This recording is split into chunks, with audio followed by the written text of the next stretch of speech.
வணக்கம் குரு ஜோதிடம் சேனல் நேர்களே.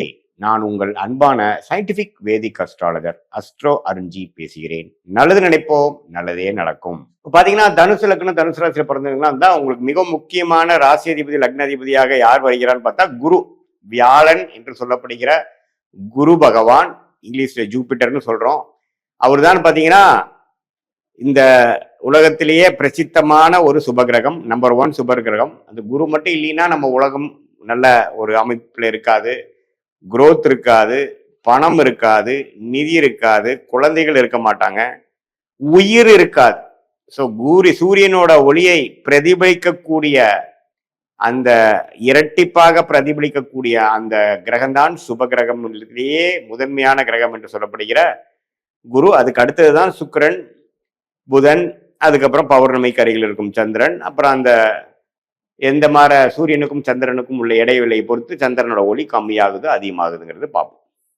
ஸோ ஒளியை பிரதிபலிக்கக்கூடிய அருமையான ஒரு கிரகமாகிய குரு தான் லக்ன அதிபதியாகவும் ராசி அதிபதியாக வரும்பொழுது அந்த குரு ஜாதகத்துல நீங்க பிறக்கிறப்ப எப்படி இருக்கு அப்படிங்கிற பொறுத்து உங்க வாழ்க்கை தரம், உங்களுடைய குறிக்கோள், உங்களுடைய நேச்சுரல் டெண்டன்சி, உங்களுடைய பர்சனாலிட்டி, கேரக்டர், உடல் நலம் எல்லாமே இருக்க போகுதுங்கிறது நம்ம தெரிஞ்சுக்கணும். இப்போ குரு ராசியிலேயே லக்னத்திலேயே தனுசிலே இருக்கும்பொழுது உங்க லக்னம் அதிக பலம் பெற்று உன்னமே வாழ்க்கையில திடமா வாழ போறீங்கன்னு அர்த்தம். குரு மகரத்துல நீச்சமாகும் பொழுது அது நீச்ச பங்கம் ஆகுதா, அது வேற இழந்த ஒளியை பெறுகிறதான்னு பார்க்கணும். அப்ப பொறுத்துதான் அதோட தன்மை இருக்கு. ஸோ குருவோட தன்மை ரொம்ப முக்கியம். ஸ்தான பலம் என்று சொல்லப்படுகிற ஆட்சி, உச்சம், நீச்சம்ங்கிறது ரொம்ப முக்கியம். அதே சமயத்துல திக்பலம் என்று சொல்லப்படுகிற ராசி லக்னத்திலேயே இருக்கிறது ரொம்ப முக்கியம். அதே சமயத்துல திருக்பலம் ஒரு சுக்கிரனின் பார்வை, பௌர்ணமி சந்திரனின் பார்வையில இருக்கிற போது நல்லா இருக்கும். அதே சனி, செவ்வாய், ராகு, கேதுவோட சேர்றது கூட அவ்வளவு தவறில்லை. ராகுவோட ஒரு 6 டிகிரி 7 டிகிரி 8 டிகிரில போய் பீடிக்கும் பொழுது குருவின் ஒளி மட்டுப்படுகிறது, கம்மியாகிறது. ஸோ எத்தகைய தன்மையில இருக்குதுங்கிற பொறுத்து அந்த குரு நல்ல பலன்களையும் ஜாதகருக்கு ஒரு நல்ல தன்மையும் நல்ல வாழ்க்கையும் கொடுப்பார். சனி செவ்வாய் ராகுவோட சம்மந்தப்படும் போது வாழ்க்கையை ஒரு போராட்டமாகவும், ஜாதகரே கொஞ்சம் பாதிக்கப்பட்டவராகவும், முழுசான ஒரு அறிவு, ஒரு மூளை, ஒரு திடமான ஒரு செயல்திறன் இல்லாதவராக இருப்பார். ஸோ குரு முதன்மையான ஒரு கிரகம் என்று நீங்க தெரிஞ்சிட்டீங்க. அடுத்தபடியாக எந்த கிரகம் ஓரளவுக்கு முக்கியம் அப்படின்னா ராஜயோகாதிபதி என்று சொல்லப்படுகிற தனுசு லக்னத்துக்கு, தனுசு ராசிக்கு மிகவும் யோகத்தை கொடுக்கக்கூடிய, குருவுக்கு மிகவும் அதிநண்பராக இருக்கக்கூடிய செவ்வாய் பார்த்தீங்கன்னா 5ஆம் வீட்டு அதிபதியா வரார். செவ்வாய் திசை வரும் பொழுது நல்ல பலன் தான் கொடுக்கும். செவ்வாய் குரு பார்வை பெற்றுட்டார், கேட்கவே வேண்டாம். 2 ராஜயோகாதிபதிகள் சேர்ந்து செவ்வாயும் திக்பலம் பெற்று குருவால் சுபத்துவப்பட்டு நல்ல பலன்களை கொடுப்பார். இடம், வீடு, பூமி, real estate, medical related, catering, சூடான விஷயங்கள், அந்த செவ்வாயோட காரத்தவங்க எல்லாமே ஜாதகருக்கு கை கொடுக்கும். அது எந்த ராசியில் எப்படி இருக்குது பொறுத்து நம்ம துல்லியமா சொல்லலாம். அதே சமயத்துல செவ்வாய் சனியோட சேரும் பொழுது பிராப்தங்கள் குறைகிறது. உங்கள் கர்ம வினைகள், செவ்வாயின் கர்ம வினைகள் கொஞ்சம் பாதிக்கப்பட்டிருக்குங்கிறது நீங்க தெரிஞ்சுக்கணும். ஸோ அப்படிங்கிறப்ப செவ்வாயின் அதிபதி ஆகிய பிறந்த குழந்தைகளோட விஷயங்கள் கொஞ்சம் சரியில்லை. மோட்சம் பெறுவது, வெளிநாடு விஷயங்கள், டிராவலிங்ல கொஞ்சம் கேர்ஃபுல்லா இருக்கணும். 12ஆம் வீடும் பாதிக்கப்பட்டிருக்கு. உங்களுடைய செவ்வாய் திசை கொஞ்சம் பாதிக்கப்பட்டதாக இருந்து பிராப்தங்கள் குறையதாக இருக்கிற மாதிரி இருக்கும். எந்த கிரகத்தால் பாதிக்கப்பட்டிருக்கோ அந்த கிரகத்தின் ஆதிபத்தியத்தினால் பாதிப்பு வரும். ஸோ அப்படியெல்லாம் இருக்குது. ஸோ உங்களுடைய ஜாதகத்துல செவ்வாய்ங்கிற கிரகம் எவ்வளவு முக்கியமான ஒரு கிரகம்னு தெரிஞ்சுக்கிட்டீங்க. அது எப்படி இருக்குதுங்கிறத பாருங்க.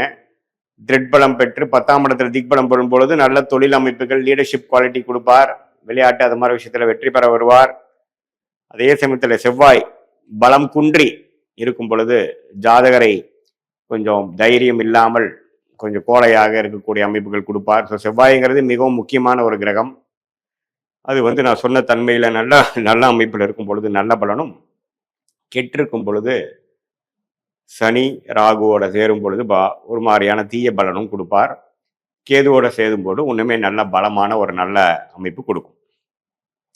அடுத்தபடியான மிகவும் முக்கியமான கிரகம் பார்த்தீங்கன்னா குரு செவ்வாய் பார்த்துட்டோம். அடுத்தபடியா பார்த்தீங்கன்னா சூரியன், இன்னொரு பாக்கியஸ்தானாதிபதி, ராஜயோகாதிபதி என்று சொல்லப்படுகிற சூரியன், குருவின் லக்னாதிபதி, ராசி அதிபதியோட மிகவும் நண்பராக அதி நண்பராக வரக்கூடியவர். ஸோ அந்த சூரியன் நல்ல இடத்தில் உச்சம் பெற்று குரு பார்வை பெற்று விட்டால் நல்ல விஷயங்கள், 10ஆம் இடத்துல திக்பலம் பெற்றால் நல்ல விஷயங்கள், நட்பு வீட்டில் இருந்துட்டா நல்லது, நீச்சமா இருந்தாலும் நீச்ச பங்கமாவது நல்லது, சனியோட சேராமல் இருக்கணும், ராகுவோட சேராமல் இருக்கணும், கேதோட சேராமல் இருக்கணும். இந்த ராகு கேதுகளோட சேராமல் சனியோட சேராமல் இருக்கும் பொழுது சூரியனோட அந்த 9ஆம் வீட்டு ஆதிபத்தியங்கள் கர்ம பலன்கள் நல்ல கர்மாவை கொடுக்கக்கூடிய நல்ல தந்தை, நல்ல பூர்வீகம், நல்ல உயர்ந்த பதவி, அரசு சார்ந்த பலன்கள், சாதகமான பலன்கள் மாற நல்ல ஒரு அமைப்புகள் உங்களுக்கு கிடைக்கும். அதே சூரியன் சனி ராகுவால் பாதிக்கப்படும் பொழுது எல்லாம் இருந்தும் படிப்படியா பிரச்சனையில முடிஞ்சு நான் சொன்ன காரணத்துவங்கள் எதுவுமே சரியில்லாமல் அந்தந்த தசைக புக்திகள்ல சில பாதிப்புகளை ஜாதகர் மேற்கொள்ள வேண்டுங்கிறத நம்ம தெரிஞ்சுக்கணும்.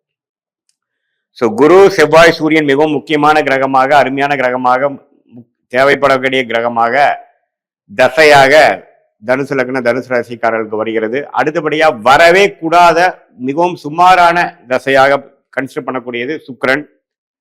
சுக்கிரன் ராசியதிபதி லக்னாதிபதி குருவுக்கு எதிர்மறையான கிரகம். சுக்கிர திசை 20 வருஷம் வரும்பொழுது ஜாதகரை கொஞ்சம் பாதிக்க வாய்ப்பு உண்டு. அது சுக்கிரன் 6ஆம் வீட்டுக்கே கனெக்ட் ஆகி ருணச்சத்ரு பாவத்துக்கு வரும் பொழுது கொஞ்சம் கடன் விஷயங்கள், ஃபினான்ஷியல் விஷயங்கள் கொஞ்சம் பிரச்சனையாகும். ராகுவோட சேரும் பொழுது ராகு திட்பலம் பெற்று சுக்கிரன் கெடுகிறார். சுக்கிர திசை நல்லா இருக்காது, ராகு திசை நல்லா இருக்கும்.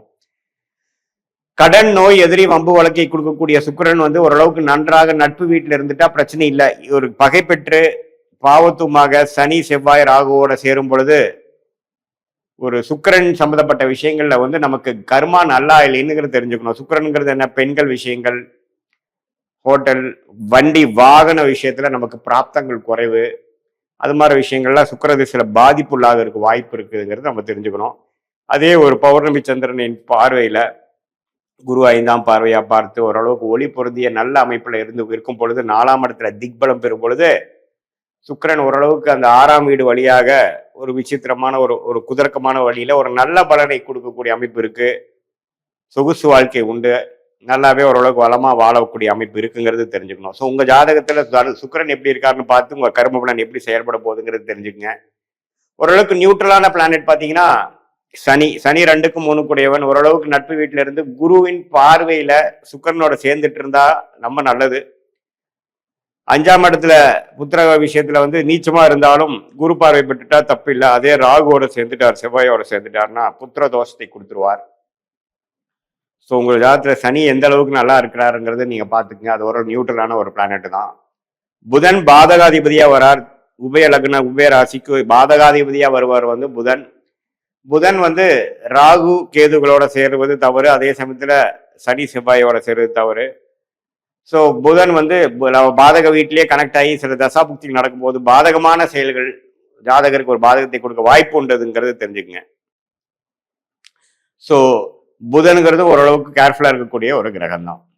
ஸோ கடகம் பார்த்தீங்கன்னா அட்டமாதிபதியாக வருகிறார். ஜாதகருக்கு ஆயுசை கொடுக்கக்கூடிய ஒரு கிரகமாக வெளி மாநிலத்தை செல்லக்கூடிய இதாகவும், சந்திரன் கொஞ்சம் கெட்டு இக்கட்டான ஒரு சூழ்நிலையில் இருக்கும்போது இக்கட்டான ஒரு கேவலம், பிரச்சனைகள், வம்பு வழக்குகளை கொடுக்கக்கூடிய அமைப்பு இருக்கு. இதே சந்திரன் ஓரளவுக்கு ஒளி பொருந்திய சந்திரனாக செவ்வாயோட ராஜோகாதிபதியோட சேர்ந்து அல்லது குருவோட சேர்ந்து குருவோட பார்வையில இருக்கும் பொழுது உயில் விஷயங்கள், அன்னன் இன்கம், பார்ட்னர் மூலமா சம்பாதிக்கிறது, கணவனா இருந்தா மனைவியா இருந்தா கணவனுங்கிற மூலமா நல்ல சொத்து சேர்ப்பது, ஓரளவுக்கு வசதி வாய்ப்புகளோட வாழ்வதுங்கிற மாதிரி கொடுக்கும். ஸோ உங்களுடைய ஜாதகத்தில் சந்திரன் எப்படி இருக்காருங்கிற பார்த்து அத்தகைய பலன்கள் நீங்க எடுத்துக்கலாம். இது ஒரு பொதுவான பலன்கள். கர்ம பலன் தனுசு ராசிக்கு பொறுத்த வரைக்கும் உங்களோட ஜாதகத்தை துல்லியமான கிரகங்களை பார்த்து எந்த டிகிரியில் இருக்குங்கிறது நல்லா பார்த்தா இன்னுமே துல்லியமான எந்த மாதிரி லைஃப் அடுத்த ஷார்ட் டேர்ம்ல போகுது, லாங் டேர்ம்ல எப்படி இருக்க போகுது அப்படிங்கிறத சயின்டிஃபிக் வேதிக் அஸ்ட்ராலஜி முறையில் நல்லபடியாக பார்த்து அதுக்கு தகுந்த முடிவுகள் எடுத்து வாழ்க்கையில் ஜெயிக்கலாங்கிறது தெரிஞ்சுக்கலாம். இது ஒரு பொதுவான பலன்கள் தான். மீண்டும் மற்றொரு காணொலியில் சந்திப்போம். நன்றி, வணக்கம்.